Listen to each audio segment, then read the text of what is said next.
മാന്യ സുഹൃത്തുക്കൾക്ക് ഇലഞ്ഞൂർ ബ്ലോഗിൻ്റെ പുതിയൊരു വീഡിയോയിലേക്ക് ഹൃദ്യമായ സ്വാഗതം. പ്രിയ സുഹൃത്തുക്കളെ, ഇന്ന് നമ്മൾ കൃഷി ചെയ്യുന്നത് എൻ്റെ കയ്യിലിരിക്കുന്ന ഇത് ഒരു ചീരയാണ്. ഇതിന് വേലിച്ചീര, മധുരച്ചീര, ബ്ലോക്ക് ചീര എന്നൊക്കെയുള്ള വ്യത്യസ്ത പേരുകളിൽ പല സ്ഥലങ്ങളിലും അറിയപ്പെടുന്നുണ്ട്. മറ്റ് ചീരകളെപ്പോലെ തന്നെ നമുക്ക് വളരെയധികം ആരോഗ്യ ഗുണങ്ങൾ പ്രദാനം ചെയ്യുന്ന ഒരു ചീരയാണ് എൻ്റെ കയ്യിലിരിക്കുന്ന ഈ വേലിച്ചീര. അപ്പോൾ ഇത് നമ്മുടെ കാലാവസ്ഥയിൽ വളരെ പെട്ടെന്ന് തഴച്ചു വളർന്ന് ധാരാളം ആദായം തരുന്ന ഒരു ചീരവിളയാണ്. ഇത് സാധാരണ ആൾക്കാർ വേലികളിൽ, അതായത് നമ്മുടെ കയ്യാല അഥവാ തിടലുകളിൽ ഇങ്ങനെ ഒരു വേലിയായിട്ടാണ് നടുന്നത്. അപ്പോൾ അതിൻ്റെ രണ്ട് ഗുണങ്ങളാണ്. ഒന്ന്, ആ കയ്യാല മണ്ണൊലിപ്പ് നിന്ന് രക്ഷപ്പെടാൻ സാധിക്കും, ഇടിഞ്ഞ് വീഴത്തില്ല.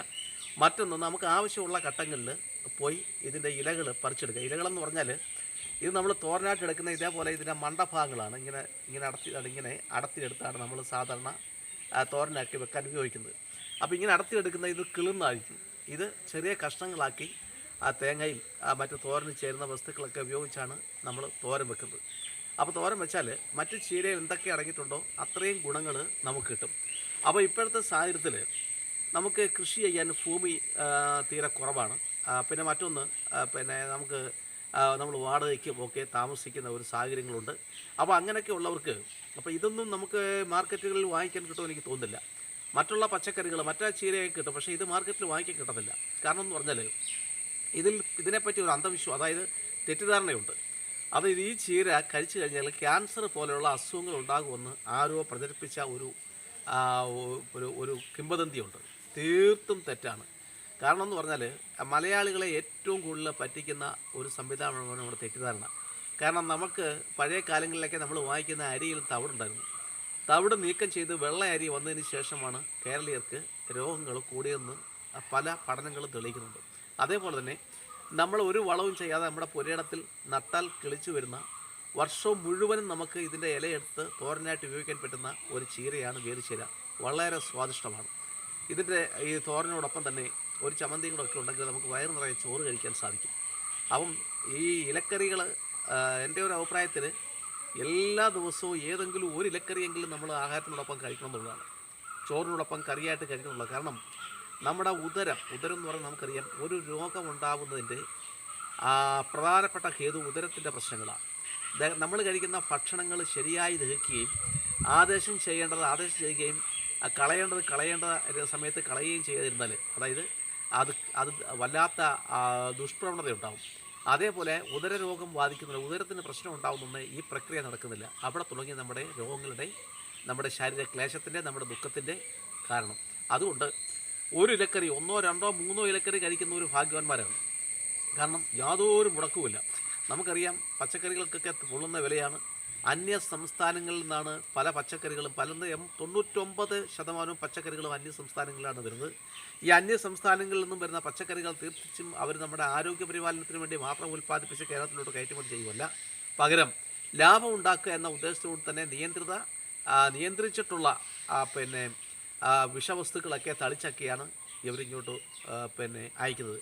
നമ്മുടെ കേരളത്തിൽ ഉപയോഗിക്കരുത് എന്ന് ഉള്ള ശക്തമായ താക്കീതുള്ള മരുന്നുകളൊക്കെ, പോയിസൺസൊക്കെ തളിച്ചാണ് ഇവർ പഴവർഗ്ഗങ്ങളും പച്ചക്കറികളും ഒക്കെ അന്യ സംസ്ഥാനക്കാർ നമ്മുടെ കേരളത്തിലേക്ക് കയറ്റുമതി ചെയ്യുന്നത്. നമുക്ക് മറ്റ് നിർവാഹമൊന്നും ഇല്ലാത്തതുകൊണ്ട് നമ്മൾ വില കൊടുത്ത് ഇത് മേടിക്കുന്നു. പച്ചക്കറി ഇല്ലാതെ നമുക്ക് പറ്റത്തില്ല, പച്ചക്കറി വാങ്ങിക്കുന്നു. അതുപോലെ തന്നെ മാങ്ങയൊക്കെ ഏതൊക്കെയോ കല്ലുകളൊക്കെ വെച്ച് പഴിപ്പിച്ചൊക്കെ എത്താരെന്ന് പറയുന്നു. അതൊക്കെ കഴിച്ചാൽ നമ്മുടെ ആരോഗ്യം ക്ഷയിക്കുമെന്ന കാര്യത്തിൽ തർക്കമില്ല. കേരളത്തിൽ ഇന്ത്യൻ സംസ്ഥാനങ്ങളിൽ ഏറ്റവും കൂടുതൽ രോഗങ്ങൾ ഉണ്ടാകുന്ന ഒരു സംസ്ഥാനമായിട്ട് കേരളം മാറിക്കൊണ്ടിരിക്കുന്നു. നമ്മളിതൊക്കെ അറിഞ്ഞിരിക്കണം. കാരണം സമ്പത്ത് ഉണ്ടാക്കാൻ വേണ്ടി നെട്ടോട്ടം ഓടുന്ന നമ്മൾ ആവശ്യത്തിന് സമ്പത്തായി കഴിയുമ്പോൾ ആ സമ്പത്ത് നമ്മുടെ രോഗങ്ങൾക്ക് വേണ്ടി ചിലവഴിക്കുക, രോഗങ്ങൾ ചികിത്സിക്കാൻ വേണ്ടി ചിലവഴിക്കുന്ന ഒരു രീതിയാണ്. നമുക്കറിയാം, ഒരു ചെറിയ രോഗമായാൽ പോലും ഒരു ആശുപത്രിയിലോട്ട് നമ്മൾ ചെന്നാൽ അവിടെ നടത്തുന്ന പരിശോധനകളും ഒക്കെ അപാരമാണ്, അതിൻ്റെ ചിലവും ഭയങ്കരമാണ്. അതുകൊണ്ട് പ്രിയ സുഹൃത്തുക്കളെ, നമുക്ക് ജഗദീശനുള്ള ജഗത്പിതാവ് പ്രകൃതി ഒരുക്കിയിരിക്കുന്ന ഇത്തരത്തിലുള്ള ഇലകൾ നമുക്ക് ഭക്ഷണമായിട്ട് ഉപയോഗിച്ചാൽ രണ്ട് കാര്യങ്ങളാണ്. ഒന്ന്, ആരോഗ്യത്തെ പരിരക്ഷിക്കാൻ നമുക്ക് സാധിക്കുന്നു. മറ്റൊന്ന്, നമുക്ക് വിഷമത്തിൽ നമ്മുടെ ദൈനംദിന ജീവിതങ്ങളിൽ സാമ്പത്തിക ബുദ്ധിമുട്ടുകൾ ഒരു പരിധിവരെ നിയന്ത്രിക്കാൻ നമുക്ക് സാധിക്കുന്നുണ്ട്. അപ്പോൾ അതുകൊണ്ടാണ് സാധാരണ മണ്ണിൽ മാത്രം നട്ട് കൃഷി ചെയ്യുന്ന ഈ ചീര നമുക്ക് ചെടിച്ചട്ടിയിൽ നട്ടുപിടിപ്പിച്ച് എങ്ങനെ ആദായം ഉണ്ടാക്കാം എന്ന് ഞാൻ എൻ്റെ പ്രേക്ഷകരുമായിട്ട് പങ്കുവെക്കുന്നു. അപ്പം ഇതിന് നമുക്ക് വേണ്ടതെന്ന് വെച്ചാൽ പ്ലാസ്റ്റിക്കിനെക്കാട്ടിലും നല്ലത് മണ്ണുകൊണ്ടുള്ള ചെടിച്ചട്ടിയാണ്. മണ്ണുകൊണ്ടുള്ള ഒരു ചെടിച്ചട്ടി. കാരണം ചീരയൊക്കെയാണല്ലോ, അപ്പോൾ അത് ഔഷധ ഗുണങ്ങളുള്ള ഒരു സംഗതിയാണ്. അതുകൊണ്ട് തന്നെ മണ്ണുമായിട്ടൊരു സമ്പർക്കം അതിന് ആവശ്യമാണ്. അപ്പോൾ ഈ ചെടിച്ചട്ടി എടുക്കുമ്പോൾ നമ്മൾ ശ്രദ്ധിക്കുന്നത് വെച്ചാൽ ചെടിച്ചട്ടിക്ക് ഈ വെള്ളം പോകാൻ വേണ്ടിയുള്ള ദ്വാരങ്ങളൊക്കെ ഉണ്ട് കണ്ടോ. ഈ ദ്വാരങ്ങൾ നമ്മൾ ഇട്ട് കൊടുക്കുന്ന മണ്ണ് ഒക്കെ ചേർന്ന് അടഞ്ഞു പോകരുത്. അതുകൊണ്ട് തന്നെ നമ്മൾ 2 കല്ലുകൊണ്ട് ഈ ദ്വാരം ഇങ്ങനെ ഒന്ന് മറച്ചു വെക്കണം. ഇല്ലെങ്കിൽ നമ്മൾ ഇട്ട് കൊടുക്കുന്ന മണ്ണ് വീണ് ഇത് അടഞ്ഞു പോകാനുള്ള സാധ്യതയുണ്ട്. അതിനുശേഷം നമ്മൾ ചെയ്യേണ്ടത് വെച്ചാൽ മറ്റ് എന്ത് നടുന്നതും നമ്മൾ ഇതിനകത്ത് മണ്ണിട്ടിട്ടാണ്. അപ്പം മണ്ണ് നമ്മൾ പല രീതിയിൽ ഇടുന്നുണ്ട്. മണ്ണും വളവുമായിട്ടൊക്കെ നമ്മൾ കൂട്ടിയിളക്കി ഇടുന്നുണ്ട്. ഇപ്പം ചിലർ മണ്ണും ചകിരിച്ചോറും വളവുമായിട്ട് കൂട്ടിയിളക്കുന്നുണ്ട്. അപ്പോൾ ചകിരിച്ചോറ് ഉപയോഗിക്കുമ്പോൾ നമ്മൾ ശ്രദ്ധിക്കേണ്ട ഒരു കാര്യം എന്ന് വെച്ചാൽ നമ്മൾ വാങ്ങിക്കുന്ന പല ചകിരിച്ചോറിൻ്റെയും ആ കറ, ആ തൊണ്ടിൻ്റെ കറ നീക്കം ചെയ്യാതെയാണ് ചകിരിച്ചോറായിട്ട് വരുന്നത്. അപ്പോൾ അങ്ങനെയുള്ള ചകിരിച്ചോറ് നമ്മൾ നേരിട്ട് ഈ ചെടികൾക്ക് അല്ലെങ്കിൽ കൃഷികൾക്ക് സസ്യങ്ങൾക്ക് കൊടുക്കുകയാണെങ്കിൽ ആ സസ്യങ്ങളുടെ വളർച്ച മന്ദീഭവിക്കുകയും ഒരുപക്ഷെ ആ സസ്യങ്ങൾ നശിച്ചു പോവുകയും ചെയ്യും. അതുകൊണ്ട് തന്നെ നമ്മൾ ഈ ചകിരിച്ചോറ് വാങ്ങിക്കുകയാണെങ്കിൽ ആ ചകിരിച്ചോറ് അത് വെള്ളത്തിലിട്ട് അത് 2ഓ 3ഓ പ്രാവശ്യം കഴുകി പിഴിഞ്ഞെടുത്ത് ഉണക്കിയതിന് ശേഷം മാത്രമേ നമ്മൾ ഉപയോഗിക്കാവൂ. കഴിയുമെങ്കിൽ അല്പം നീറ്റുകക്കയുടെ പൊടിയും കൂടെ ചേർത്ത് ഇളക്കി ഒക്കെ വേണം നമ്മൾ ഉപയോഗിക്കാൻ. അല്ലാത്ത ചകിരിച്ചോറ് ഉപയോഗിക്കാതിരിക്കുന്നത് പകരം നമ്മുടെ ഉണങ്ങിയ ഇലകൾ നമുക്ക് അതിന് പകരമായിട്ട് ഉപയോഗിക്കാം. അതായത് മണ്ണ് കട്ടിയായി പോകാതിരിക്കാനാണ് സാധാരണ ചകിരിച്ചോറൊക്കെ നമ്മൾ ഉപയോഗിക്കുന്നത്. വേരോട്ടം ഉണ്ടാവാനും അതുപോലെ തന്നെ ജലം വാർന്നു പോകാനും ഒക്കെയാണ് നമ്മൾ സാധാരണ ചകിരിച്ചോറ് ഉപയോഗിക്കുന്നത്. അപ്പം അതുകൊണ്ട് നമ്മൾ എന്ത് ചെയ്താൽ മതി, ഈ ചകിരിച്ചോറ് ഉപയോഗിക്കുന്നതിലും അത്യാവശ്യമൊക്കെ വിലയാണ്.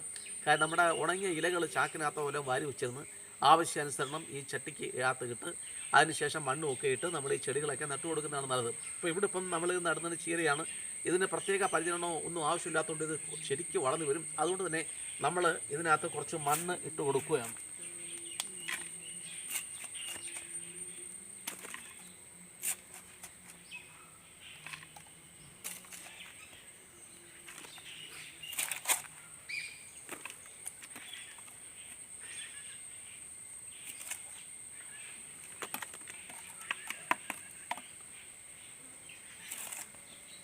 ഈ ചെടിച്ചട്ടിയുടെ 1/4 ഭാഗത്തോളം നമ്മൾ മണ്ണിട്ട് കൊടുത്തു. മണ്ണ് എടുക്കുമ്പോൾ വളരെ ശ്രദ്ധിക്കേണ്ട ഒരു കാര്യമുണ്ട്. മണ്ണ് നമ്മൾ എടുത്തതിന് ശേഷം കല്ല് ആ മണ്ണിനകത്ത് നമ്മൾ ചെടിച്ചട്ടിക്കകത്ത് നിറയ്ക്കുന്ന മണ്ണിനകത്ത് ഒരു കാരണവശാലും കല്ല് കാണരുത്. കല്ല് ഉണ്ടെങ്കിൽ ആ വേരോട്ടം സുഗമമാവത്തില്ല. കാരണം കുറച്ച് മണ്ണിനകത്താണ് നമ്മൾ ഇവയൊക്കെ വളർത്തുന്നത്. അതുകൊണ്ട് തന്നെ നല്ല മേൽമണ്ണ് വേണം നമ്മൾ ഇതിനു വേണ്ടിയൊക്കെ എടുക്കാൻ. മേൽമണ്ണെന്ന് പറഞ്ഞാൽ നമുക്കറിയാമല്ലോ, നമ്മുടെ ഭൂമിയുടെ മേൽഭാഗത്ത് കിടക്കുന്ന ഫലഭൂയിഷ്ടമായ മണ്ണ്. അതിനുശേഷം നമുക്ക് നോക്കിയാട്ട് ഇതേപോലെ അധികം മുറ്റാത്ത ഈ ചീരയുടെ തണ്ട് നമുക്ക് മുറിച്ചെടുത്ത് നമുക്ക് എന്ത് ചെയ്യാം, ഒരു 4ഓ 5ഓ ഒക്കെ ഇരിക്കട്ടെ, 4ഓ 5ഓ ഒക്കെ എടുത്ത് ഇതിനകത്തോട്ട് നമ്മൾ കൈകൊണ്ട് തന്നെ ഒരു കുഴി കുഴിക്കണം. ഈ നമ്മളിട്ട മണ്ണാത്ത് കുഴിച്ചതിന് ശേഷം വേണം ഇറക്കി വെച്ച് ഇതിൻ്റെ ചുവടൊന്ന് നമ്മൾ ഉറപ്പിച്ച് കൊടുത്തിട്ട് നമ്മൾ വേണമെങ്കിൽ ഇതിനകത്ത് കുറച്ച് ഈ ഉണങ്ങിയ ഇലകൾ ഇട്ട് കൊടുത്താൽ മതി. വേറെ വളമൊന്നും തൽക്കാലം ചെയ്യേണ്ട കാര്യമില്ല. ഏതാനും ദിവസങ്ങൾ കഴിയുന്നുണ്ടെങ്കിൽ ഇതിൻ്റെ വേരിറങ്ങി അത് ചെറിയ ഇലകളൊക്കെ വന്നു തുടങ്ങുന്നുണ്ടെങ്കിൽ നമുക്ക് അല്പം വളം ഇട്ട് കൊടുക്കാം. വളമെന്ന് പറയുമ്പോൾ നമ്മൾ ഇട്ട് കൊടുക്കേണ്ട വളമെന്ന് പറഞ്ഞാൽ അല്പം എല്ലുപൊടിയും പിന്നെ കഴിയുമെങ്കിൽ അല്പം വേപ്പിൻ പിണ്ണാക്കും കടലപ്പിണ്ണാക്കും കൂടെ പിന്നെ ഇതിൻ്റെ പൊടിച്ച് ചുവട്ടിലിട്ട് കൊടുക്കുകയോ അതല്ലെങ്കിൽ അത് പുളിപ്പിച്ച് നമ്മൾ കോരി ഒഴിച്ച് കൊടുക്കുകയോ ചെയ്താൽ മതി.